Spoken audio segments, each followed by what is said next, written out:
Bom dia, boa tarde, boa noite, pessoal. O professor Rafael Sobreiro aqui para mais uma aulinha de língua inglesa, ok? Hoje nós vamos falar sobre o Present Perfect Tense, né? O tempo presente perfeito. O tempo presente perfeito, ele serve para indicar ações iniciadas no passado, que também continuam em andamento no presente.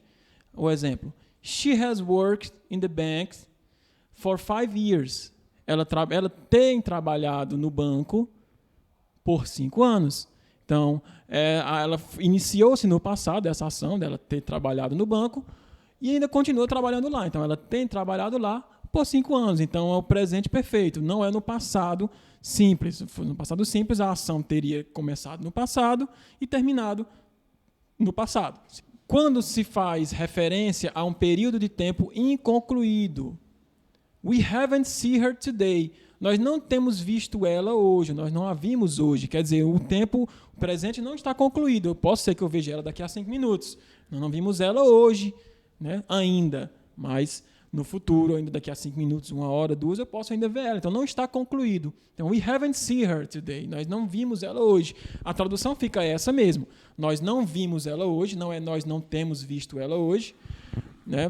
Nós não vimos ela hoje, normalmente, mas em inglês ele deixa bem específico que é um tempo não concluído. Não posso ver ela ainda. Ações repetidas em um período não específico entre o passado e o presente, ou seja, coisas que se repetem. Por o exemplo aí, ó, she has visited them frequently. Ela tem visitado eles frequentemente. Né? Então, olhem só, se repete frequentemente. Então, ela tem visitado, ela faz isso frequentemente. Quando o período exato da ação é irrelevante ou desconhecido. Have you seen Gone with the Wind? Você viu e o vento levou?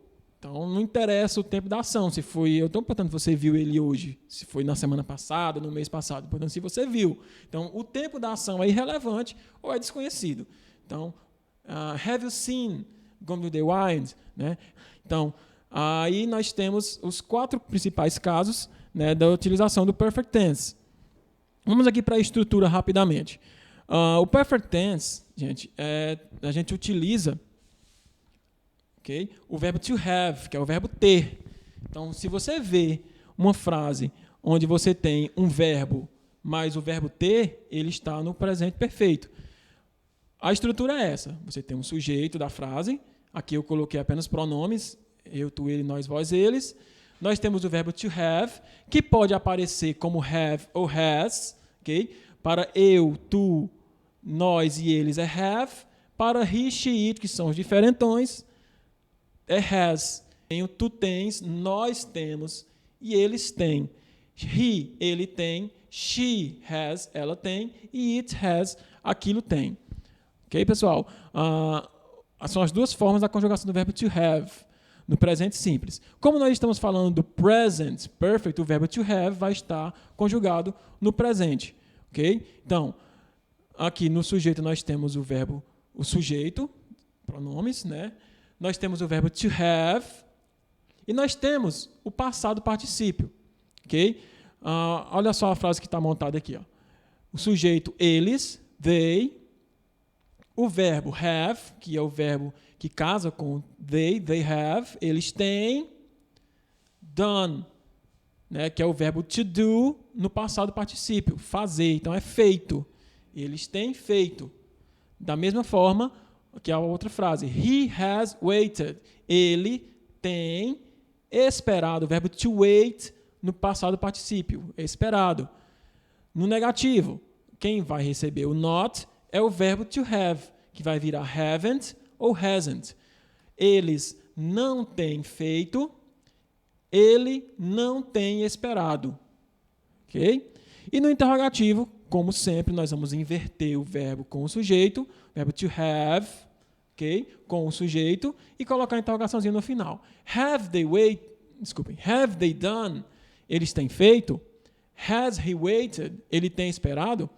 Então, a forma afirmativa, negativa e interrogativa do presente perfeito é esse. É muito importante vocês perceberem que, geralmente, a conjugação do past participle é igual à conjugação do passado simples. Você só coloca o ED no final. Porém, existem alguns verbos irregulares onde você não vai poder colocar o ED no final. E aí eu não tenho como dizer para você quando é que ele vai ser regular, quando é que vai ser irregular. Nós temos aí algumas listas, vocês acham facilmente na internet, até no livro de vocês também pode ter essa lista, na página 31, geralmente, 32. Tem uma lista de verbos com o passado simples e o passado particípio, que são irregulares, ou seja, não seguem as regras, logo não tem como eu explicar para vocês uma regra de quando eles vão ser irregulares, né, gente? Mas a estrutura do presente perfeito é essa, ok? Vai ter o sujeito, relembrando, vai ter o sujeito, seja ele um pronome ou um sujeito normal, um nome. Vai ter o verbo to have, que vai ser escrito como have ou has, de acordo com a sua conjugação. E vai ter o verbo no passado particípio, okay? Que vocês vão ter que ir aprendendo com o tempo quais são esses verbos no passado particípio. Gente, por hoje é só. Muito obrigado e até a próxima.